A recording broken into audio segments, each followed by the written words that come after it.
Evening guys, how you all doing? It's Dan here again from the tool room, and hopefully we are going to have another riveting evening together.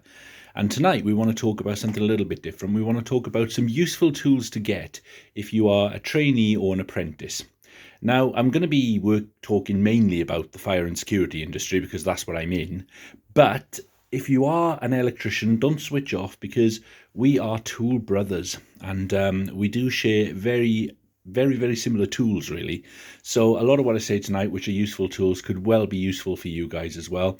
We tend to work with a little bit lower voltage a lot of the time, but still hopefully there'll be useful tools for everyone. I'm not going to say that this is the tools you should get or these are the tools that you must have, but well, actually a few of them are, but anyway, but these are tools I found useful, and hopefully I can give you a few hints and tips about how to save a bit of money and how to get decent tools and get the things you need in your job in a staggered way. You don't have to, I'm not by any means saying you have to run out and buy all these tools straight away or you're going to fail. Okay, don't get me wrong. First, a little side note, and that is about the fire and security industry. Now I just want to say, guys, it's a great industry to get into. Okay, if you work for a company, I'm not really familiar with how much you can earn on your own if you go out to work for yourself. But if you work for a company, you'll be earning pretty much the same wages as an average electrician. Sometimes, depending on which company you work for, a little bit more. And it's a great industry to be in. And the reason for that is because you are working on life-saving devices. You're working on property-saving devices. You are making people's property safer. You are making people's lives safer. And it's really rewarding. You'll work on things, a broad range of things. You'll work on things like fire alarms, emergency lighting circuitry and systems. You'll work on CCTV, access control systems, intruder alarm systems, lots of different things you can work on, nurse call systems. So there's all different types of places you go, all types of people you meet, and it's a really rewarding industry. So I'd highly recommend getting into the fire and security industry, and you get to have cool tools just like electricians get. So it's a win-win. But anyway, so enough of me babbling on, let's get into it. I'm going to just say straight away, all the tools I'm going to show you tonight, they're quality tools. Always buy the best tools you can, okay? It's no point going out. If you're going to go out and buy something that is actually designed to protect your life, like a 1,000-volt protected thing, don't go and spend a fiver on it. For me, I wouldn't trust something I'd spent a fiver on to save my life should it come to it. Okay, so buy the best you can afford. And I mean the best you can afford. Don't put yourself into debt or anything like that. And don't think you have to, like I said, get all these tools at once. This is just a guide of some of the tools you should perhaps consider buying first before you buy things like, what I'd call a luxury item tool, a tool that's more of a sort of a privilege to have really, rather than a thing you need to have. Okay, so, let's get into it then and look at some tools. Right, so first step is get yourself a good multimeter. Now, I say get yourself a good multimeter. Now, these are tools you must have, okay? This is for your safety. You've got to have these tools. So there's a very good chance that most companies will buy you a multimeter, okay? You probably won't have to buy it yourself. I'll give you an example there. This multimeter and this multimeter are both company issue, and this one here is mine. Okay, so my company have actually provided me 2 multimeters. So there you go. Okay, so get yourself a really good multimeter. And what I mean by that is one that actually does a lot of different things. Okay, so in my industry, I need to test things like quiescent voltages. I need to check just basic voltages on things, 240. I need to check 27 volts. I need to check, resistance on alarm systems and things like that. There's lots of different things I can test, and these are essential for fault finding. Okay, if you're fault finding, then your multimeter is your best friend. Okay, so it's really good that you get a decent one and one you can actually rely on, and your company will probably get these tested, pat tested for you and everything like that. Continuity is another one, you really need on your multimeter, and all these multimeters will do this for you. Choose wisely. I mean, this one, for example, I don't tend to use this because it's absolutely enormous and I find it a bit of a hefty thing. These two are a far more sensible size. Also, little things to think about is, things to come with. These two are both available with magnets on them, so you can actually put them on things when you're using them. This one doesn't come with a magnet that I'm aware of. So, little things like that to choose will make your life a little bit more convenient, okay? Check what things they come with as well. They come with leads, crocodile clips, things like that. What I will say to you is don't cheap out on a multimeter. Don't buy yourself something like this. Now what you want is something that will be auto ranging. And what I mean by that is, for example, if you want to measure something up to 200 volts here, then you've got to turn this to the 200 volts. So you could measure something and ask yourself, oh yeah, this is 200 volts. Yeah, brilliant. And it'll say nothing. And you think it's dead. But if you measure up to 200, if that's got 205 volts on it, or 210 volts, it's over 200 volts, so it's not going to show up. You would have had to have gone to the 600 volts. So ones like this are no good. These are just for home use, basic home use.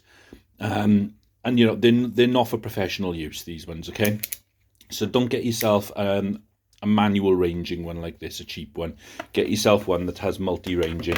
Now, you'll be seeing some reviews on these tools that I'll be doing. There's an unboxing of this one, which you can look at, which shows you all the basic functions of this, but we haven't got time on this video to go into it. But certainly get yourself a good multimeter. These are absolutely excellent for fault finding, and you're going to need to do that a lot in the fire alarm and security industry.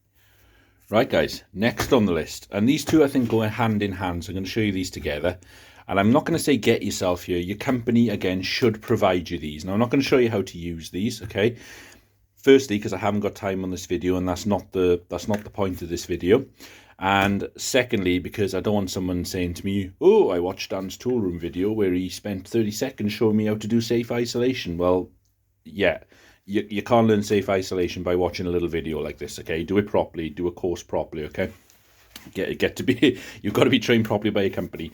But when we talk about safe isolation, okay, these are the tools you're going to need for that, okay? You cannot use a multimeter for safe isolation. And what I mean by that is, by safe isolation, if you are working on, for example, emergency lights, you are working on 240 volt circuitry, okay? You have to turn that power off, okay? And the only way you can do that is to use a lockout kit, okay? So here you have lots of different sizes to put over the fuse box, okay, onto the switches on the fuse board, and they will lock that fuse board out, and then you can put your little padlock on it and you sign on it to say you're working on it. So no one is going to come along and switch that on, and no one can switch that on if you're working on it, causing you to get a shock. Then you've got to prove the power's off by using one of these, a proving unit. And what you get with this, you get a positive and a negative prong, okay? And you push it into the front of the proving unit there, and it'll do a few tests, and the lights will tell you that the proving unit is working, that your tester is working. You'll then test what you want to test, be it your emergency light or your fuse spur, whatever you're installing, and it'll tell you, yes, that's dead. Then you come back to this, and you reprove it, you make sure this is still working, and then that is what you have to do for a safe isolation process. You cannot use a multimeter to do safe isolation. You're not allowed to do it. Multimeters are for doing checks and fault finding, okay? But it doesn't prove safe isolation. Can't stress that enough, okay? So you're going to definitely need these, and again, your company, because these are legalities, should provide these for you. These ones are my company ones, Provision, and these are Martindale, which is a well-known electrical company that makes lots of tools. But like I say, again stress, buy yourself a decent make, okay? Not cheap things, because you know these are things that are going to keep you alive. These are things that are going to save your life, so don't cheap out on them. Next on the list, drills. 2 drills to be precise. First, you're going to need yourself a good combi drill. Okay, now this one is a Makita version, okay, and you'll see on it that it has a metal chuck, it has a metal gearbox on it. This is a good quality drill, okay, and you're going to need that because it's going to make your life a lot easier. And for those times where a combi drill just won't do it, you're going to need an SDS. You're going to be working in a lot of commercial units. You're going to have to drill through a lot of walls, big walls sometimes, to get cables through and everything. And sometimes a combi drill, with the best will in the world, no matter how good it is, it will not do it. You're going to need yourself an SDS. Now again, your company should provide these for you. I'm sorry to be rubbing salt in the wound if you are self-employed and you have to buy all these things yourself. Good makes for these. You've got Makita, you've got DeWalt, you've got, if you're feeling flush, you've got Festool, or you've got Milwaukee. But yeah, like I say, just get yourself a decent set. If you have to buy it yourself, especially buy yourself a decent one. Now you can get sort of cheaper drills, but you know they're not the quality of these ones for doing industrial work, and I'll show you what I mean by that.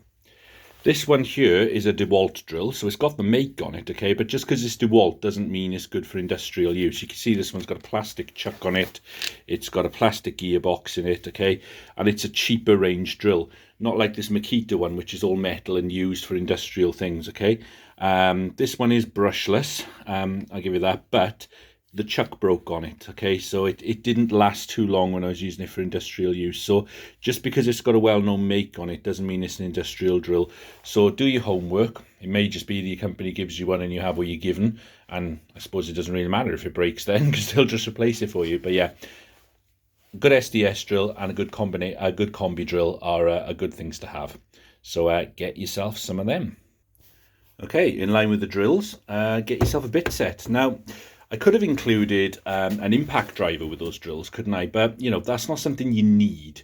You can use a drill as a screwdriver, you know, but get yourself something. But get yourself a set of these.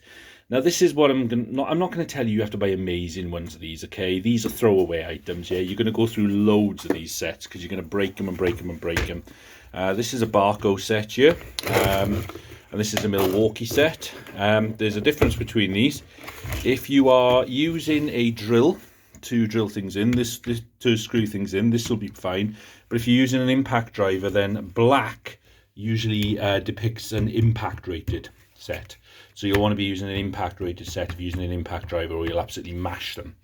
Okay, but you know these are useful to have because, you know, for example, if you're putting in fire cable, it has to be secured at certain intervals by law all the way around, okay? So you're going to be screwing in a lot of holders and fixings and stuff for that fire cable. So, you know, you're gonna want a set of these so you can use your drill. Otherwise, you're going to have a very sore arm at the end of it, and you're going to take forever to do it if you just use your standard screwdriver. So get yourself a set of these bits. They're cheap, inexpensive things.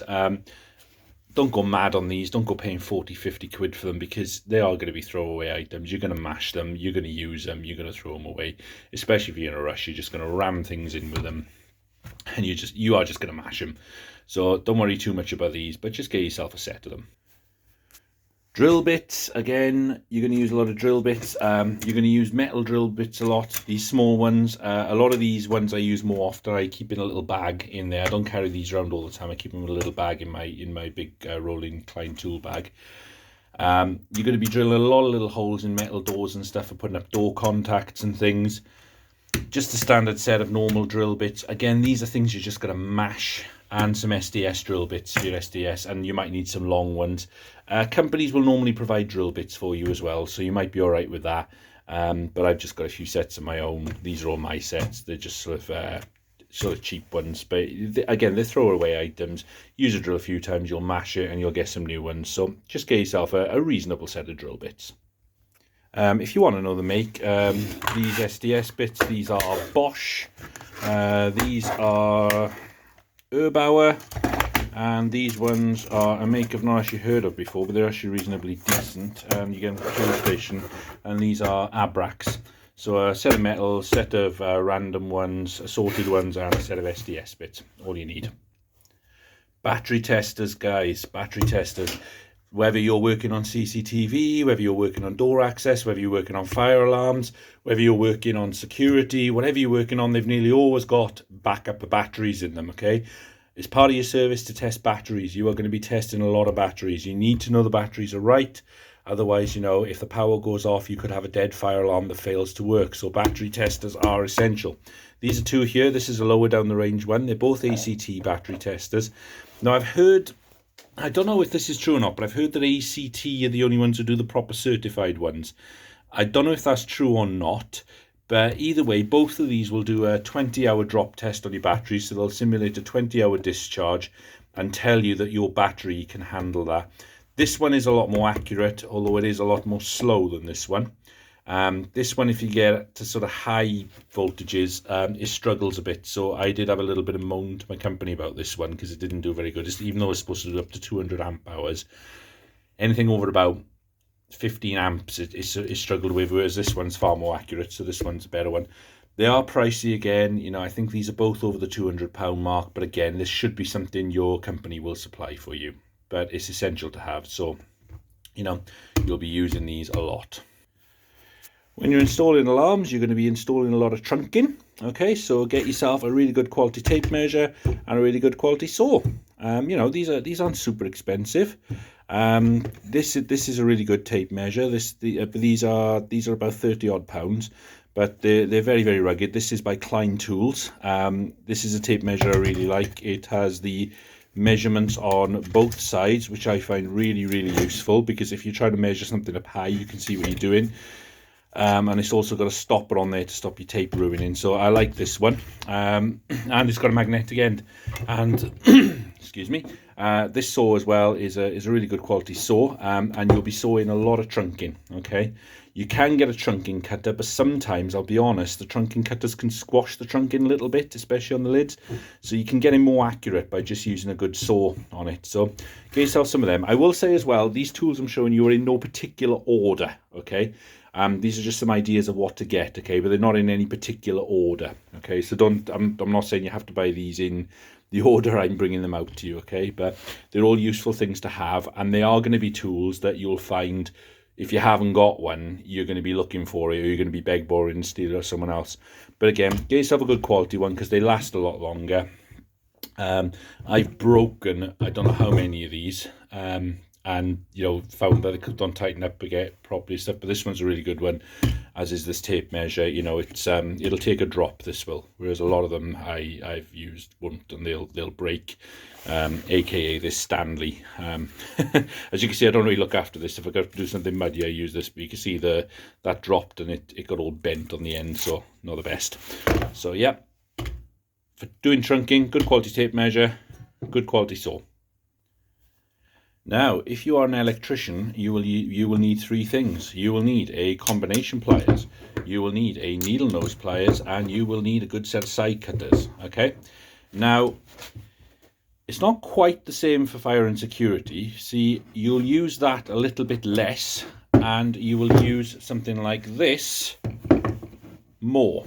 Okay, so this will probably be your three here. Ideally, you'll have the four. But this will probably be your three here, because you're going to be cutting a lot of fire cable, okay? And ones like this, even though this one will go through it, if you get some smaller ones, they may struggle a bit to go through it. So this will go through fire cable. What it does is squashes it, so it's not the best tool for it. So you're better off having a shear in action that cuts more round like this. Now, what I will say to you is, don't buy this one. I mean, these are about 50. These are about 50 odd quid. These are crazy money, these Knipex ones. Or Knipex, whatever you want to call them. That's one thing I like about other tool companies. You know, you can't mispronounce, you know, you can't mispronounce some of the others. You can't mispronounce CK, you can't mispronounce Klein, you can't, well, you can mispronounce Vera, actually. It's just supposed to be Vera, but I digress. Anyway, don't get yourself one of these for cutting fire cable. It's 24 volts, I know, but that's not the reason I'm telling you that, yeah, because you shouldn't be cutting it live anyway, because even though it's not going to give you a shock, you're still going to short something, okay? So if you've got to be cutting the cables, turn them off. But normally when you're cutting fire cable, you know, it's just cable off the reel. So you can get yourself a set of, you know, a set of these for, you know, 15, 16 quid perhaps, something like that, 20 quid. You don't have to pay 50 odd quid. I just bought these because I'm a complete tool snob.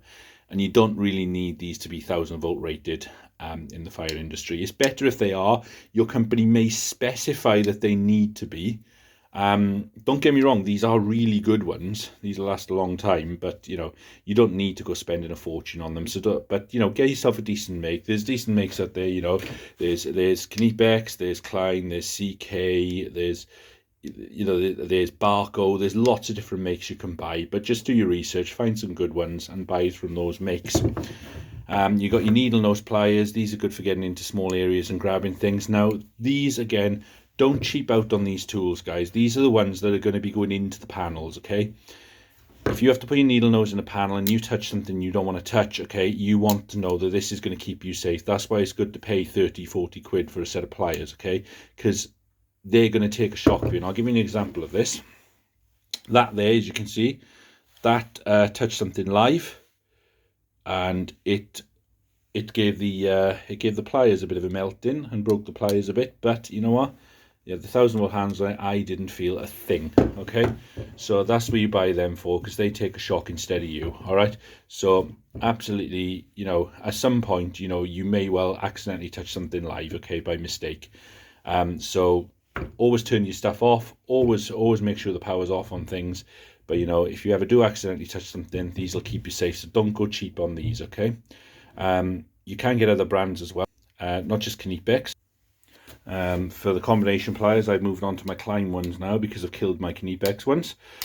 So, you know, these again, I've got the 1000 volt handles, dual insulation ones. So they're all good tools, as you can see, that will keep you safe, okay? Please do not buy cheap rubbish £5 jobbies, okay? Because I would not trust my life to a £5 tool, okay? No matter what it says on it. All these, no matter what they are, every single one of these has all got the proper certifications for European and American in these cases as well. It's got all the proper certifications recognized to keep you safe, okay? So these are the things you're going to need. Now, to talk about their functions, your side cutters, you're going to use them to death. You're going to be cutting alarm cable all the time with these, okay?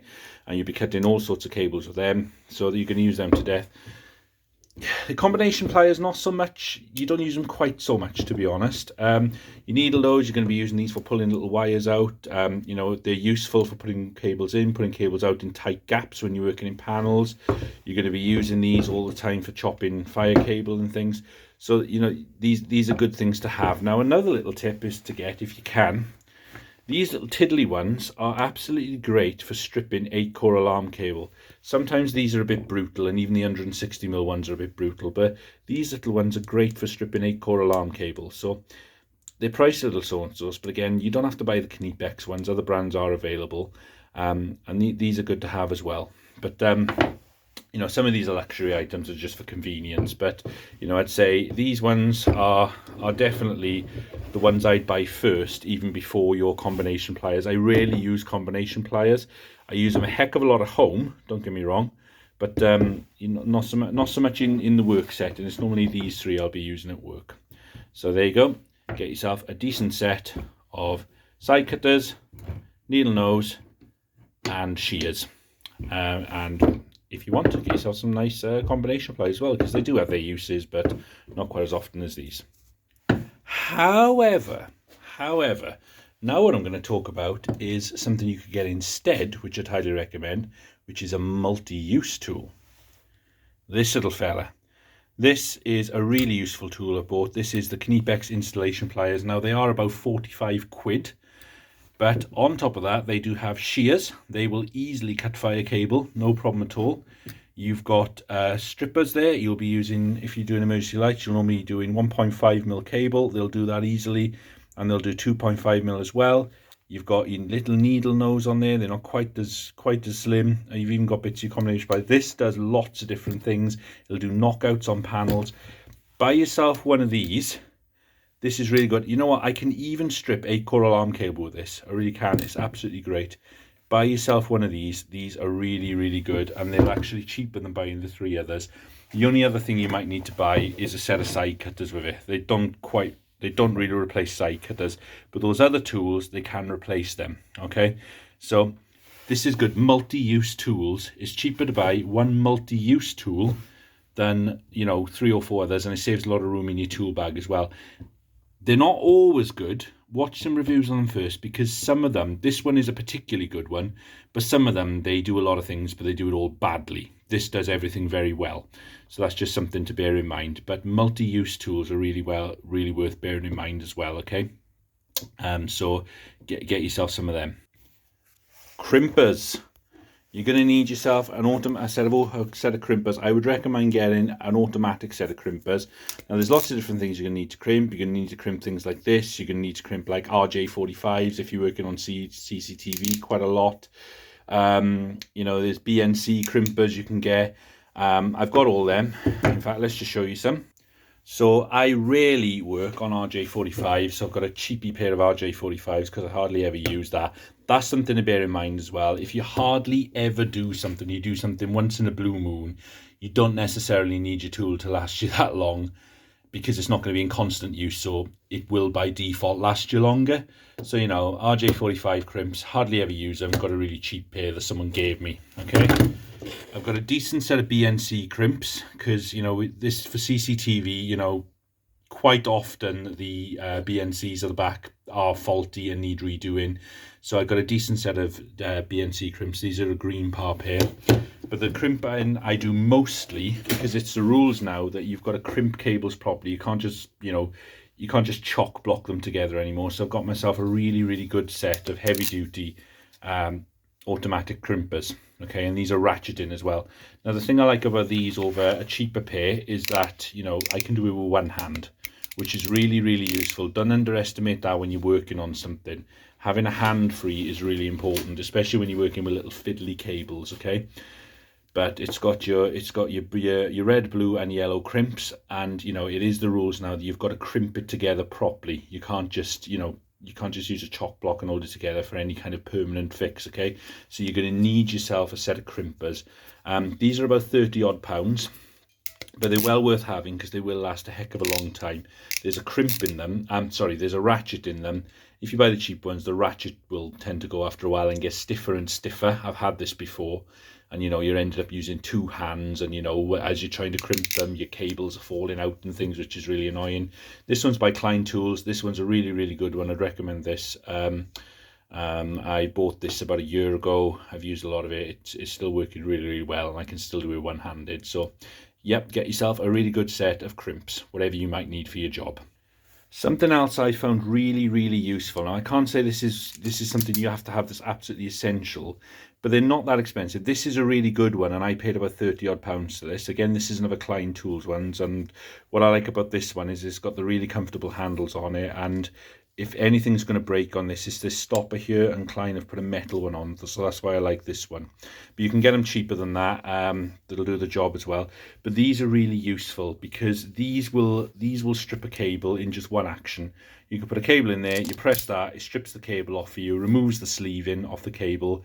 Wherever you want it to do it, you can set the size how you want it to do it, and it'll do it for you in one simple action. Okay, it never goes through the actual cable itself, so it eliminates the risk of cutting through cables. And as a trainee, you might say, oh well, you know, you need to learn to do it properly, and there's an element of that, I get. You know, you need to learn to use your tools, you know, to shimmy around it with the shears and then pull it back, and I get that. You do need to learn to strip cables, but then, or you could just say, well, I just use one of these, so I don't really need to learn how to strip the cables properly because I just use one of these and it does it for me. And if you're happy to just use one of these, then great. They're not much good for stripping really tiny cables like alarm cables. They won't do that. But if you've got like a FP200 two-corner fire cable, they'll literally strip. You can literally put them all in at once, and they'll literally strip every single one at once for you. And they never ever go into the cables. You get cutters at the bottom there, you know. These are really worth having, and they're quite inexpensive, and they save you a lot of labour. Now, I know I'm going to get comments about this. Oh, you shouldn't be telling people not to learn the proper procedures, how to learn the tools for doing it. But for me, you know, I'm not brilliant at stripping with tools like this, you know. I just use one of these. I tend to use this, and then I tend to use the 2.5 or the 1.5 in there. Or I'll do it all with this. So, you know, this has been a really useful tool for me. I use it to death. And it's great. So get yourself one of these. I would recommend. They're not that expensive, and they're really worth having. So what am I going to say? Of course, guys, of course, get yourself a good set of insulated screwdrivers. Now, these are three good makes here. These are all 1000-volt insulated screwdrivers. We've got your Kleins, you've got Wehars, you've got Weiras. You can have Barco. There's lots of different makes you can get. Okay, but these are especially the Weiras and the Kleins. These are the ones I use on a daily basis for work. Okay, these are the ones I rate most. Nothing wrong with the Wehars. I just prefer these two brands personally. But yeah, there's a lot of people who like the Wehars as well. It depends a lot on handle shape what you prefer. Now, you can get the interchangeable screwdrivers, which take up less room. Having used them, I don't necessarily think they're more convenient to just have one you can keep changing it, because you have to keep changing it. The way I work, I'll just reach into my bag and grab it out. Okay, that's the way I do it. And the numbers are normally written on the tops of them.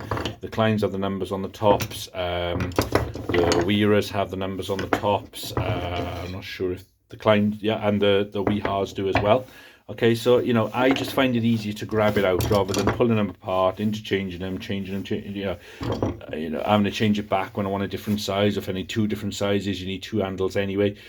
I'd recommend just going for a set of screwdrivers, a proper one, for me personally. Some may disagree and say they find the interchangeable ones, but again, don't buy cheap rubbish. Screwdriver sets are not that expensive, okay? Some cost more than others. But, you know, there's different features on them all and things. Okay, you know, for example, you can get, you know, for example, on the Weirers here, you've got the laser tip. On the Kleins, you've got the slim shafts on them, and I think the Weehars have got them as well. You know, you've got the soft grip handles. There's lots of different things you can get, but, you know, these are things you're going to be using all the time. They are, to a degree, throwaway items. They're going to wear out at some point, but, you know, these, again, are going to keep you safe. These are going to keep you alive if you accidentally touch something live. You know, so this is important. A decent set of screwdrivers. Okay, you know, if you want to sort of cut down the amount you use, then, you know, just find which screwdrivers you use most, and then keep them in there, and keep the others in a different tool bag in the van or something, or what have you. But, you know, a good set of screwdrivers. A good thing to have on them as well are these screw catchers as well. You'll be working a lot above your head. You'll be trying to do stuff a lot above your head, and a good set of screw catchers on them is a good idea to have. Non-contact voltage testers. These are useful things to have. Now, I am going to say this because I'm talking about it to apprentices and trainees here. These do not prove that a circuit is dead. Remember, I've told you the only way you can do safe isolation is with a proving unit and a lockout kit, okay? But these are useful for proving that something's alive, that something is live quickly, okay? So if you, for example, are thinking, well, this panel isn't working, okay, then you can put one of these into the panel, turn them on, and they will tell you if something's live or not. Okay, so they're useful for that. So you can say, all right, there is power going to it. Okay, and that is what you can say with these, and that is the only thing you can say with this. Yes, there is power going to it. Okay, you can get these in all different types of prices. Again, don't buy cheap rubbish, because these can tend to be unreliable if you do that. Okay. These Klein ones, these are quite pricey, but they are good, and they're multifunction ones. So this one, you get a torch on it as well, which is useful, because you know, when you're working with emergency lights and stuff, you quite often have the power off. So it's useful to have a torch on it when you're trying to poke something into something to establish if it's live. Really, you don't really want to touch something you don't want to touch, so a light's really useful on it. Okay, now I'm going to just go into something else here, because these are, again, multifunction tools. So you've got a little torch on this, so let's take these aside a sec. These are useful to have, but also, you know, talking about this, you know, get yourself a decent light. Okay, I mean, torches can come in all guises, can't they? These Nebo ones are very good. They're nice and bright. You could get yourself one in the form of a head torch. Okay, that's another decent one to have, if I can actually find it. There we are. There's another little LED head torch there. You can get yourself a standalone one, like this big DeWalt here, big to carry around sometimes. But, you know, you're going to be working in the dark a lot. Get yourself a good light. Unilight are another good make, very expensive, but they are a good make. So these, again, are useful to have, and just, you know, they're reasonably inexpensive. You can pay what you like for a torch, can't you? But you know, these Nebo ones are very inexpensive. This one's useful, you know, to point directly at what you're using it for, so that's good. Okay, so, and you know, that one you can have on your head all the time. But what I find with these is you forget to turn them off, and you just walk around blinding everybody without realising it, and you tick off the customers. So they're useful, but and these ones are, you get a good light with it, but it's a bit cumbersome. You know, and they'll run on your drill battery, so that's pretty cool. And right, this is the next thing you're going to need. So this is a laser distance meter. This one as well has a laser distance meter built into it as well. So this one's by Klein, this one's by Ethos. These are useful. You're going to need these for quoting, okay? If you need to order yourself a cherry picker or something like that, or a scissor lift, you're going to need one of these if you're in a warehouse to work out how high you need to have it, how wide you need to have it. These are very useful things to have. Your company will probably provide you one. This is my company provided one, and this is my own one, which I find more convenient to use because it's just smaller, and it's a double tool. I can check for voltage and I can use it as a distant measure. They're both accurate, they're both good, and they're both worth having. So if your company don't provide you one, you'll probably need to get yourself a distance measurer. It will save you a lot of time and effort. Next up, guys, a knife. Do you know what? You're going to be getting orders of stuff all the time. You're going to be having a lot of cardboard boxes to open. You're going to be opening stuff all the time, okay? So get yourself a good knife, okay? They come in many different shapes and sizes. You've got your standard Stanley knife, like this Armeg one here. You can have your 1000-volt rated cutting knife. This is for cutting cables, really, but let's be honest, you can cut whatever the heck you like with it. If you're a fire alarm and intruder engineer, if you are ever finding yourself where you need to cut through a live cable, okay, then you are doing something you really shouldn't be doing, okay? I will never ever have to cut through a live cable. I bought this because I thought it looked cool and it matched my others, okay? But I just use it as a normal knife. You can have this type of knife. This is a Klein one. This is a retracting knife, and it's got cool little features on it, like you can strip cables with this as well at a pinch, so that's useful. And you can fold the end of your cables with it as well. So that's a Klein Electricians knife. So you can get them in lots of different shapes and sizes, whatever you fancy. A knife's a knife. Just buy which one you like, but get something decent because you're going to be opening a lot of stuff. I'm always reaching for my knife. Just remember, okay, with certain knives, like this knife, for example, remember, don't go walking around the streets with it. Put it in your tool bag because you don't want to be pulled over by the coppers carrying a knife around, okay? You may have to answer some awkward questions.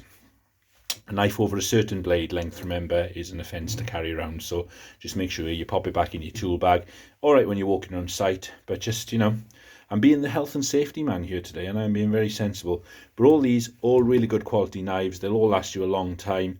So just a real, you've got the Armeg, you've got Crimpers, and you've got a Klein. So again, there's some more makes for you. All right, so get yourself a decent knife. You're going to use it all the time.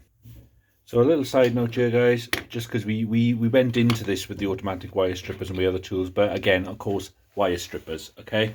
Lots of different types you can buy. These are really good. These little Yukari ones. Crimpers do something similar as well. They've got all your different sizes of cables in here. You can just use that to strip all different types of cables. Some people like to cut with side cutters. Some people like to use automatic strippers. Some people like to use these as strippers. You can use these shears to go around thick cables like fire cables. Whatever you fancy, whatever way you've been trained, okay, just get yourself something that'll strip cables for you. You're going to need that on a daily basis. I suppose that's fairly self-explanatory. Right. So there are, now, I'm suppose you're here thinking now, this guy has shown me a heck of a lot of tools tonight. How on earth am I going to get all them? Well, guys, as I've said, that's not what I'm saying to do, okay? I've just said these are tools you'll find useful, okay? So if you've got a shopping list or a Christmas list, just write them down, okay? Just write them down, and eventually, you know, you're going to, you know, get round to getting these tools. You know, even if you can only afford one of them at first, just pick which one you think will be most useful for you. We're just giving you a list of stuff that you'll find useful to use in the industry, okay? Because they're going to be things you use all the time. I'm sure I'm going to get comments, oh, what about this tool? What about this tool? What about this tool?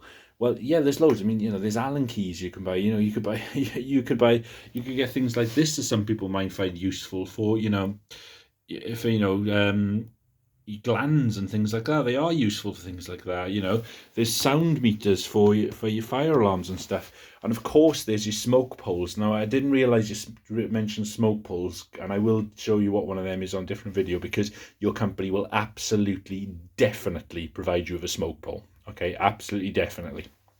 Okay, so I haven't mentioned that. So there's all these different things you're going to use, and you do use more tools than you think you do, really. You get the engineers like my mate who says all you need is a flathead screwdriver and you can do everything with it, but that's not quite true. But yeah, so this is just a list. It's a shopping list, okay, to get eventually, even if it takes over years of time to do it, okay? This video's gone on way too long now. It's probably one of the longest videos I've done, but I hope you found it helpful. Please like and subscribe. Thank you very much to the people who've already liked and subscribed. Comment, hit the bell icon so you won't miss a video. And guys, have a good night. Have a think about some of these things. If there's any questions about any of the tools, any links you want me to put to any of the tools, I can certainly put that for you, okay? I'll do it on a request basis. But like I say, just don't cheap out on them. Buy yourself the best you can afford. Don't buy cheap just because you can. Borrow them if you need to, but just buy yourself a good quality type set of tools. You buy once, you cry once, okay? And you've got that set of tools then for a long time to come. So hope you've enjoyed this video, guys, and good luck if you are starting out in a traineeship or an apprenticeship in whatever your chosen profession is. And have a good night, and I will speak to you again soon. And apologies for the length of this video. This is a really long one. Have a good night, guys. See you again on the next one. Night night.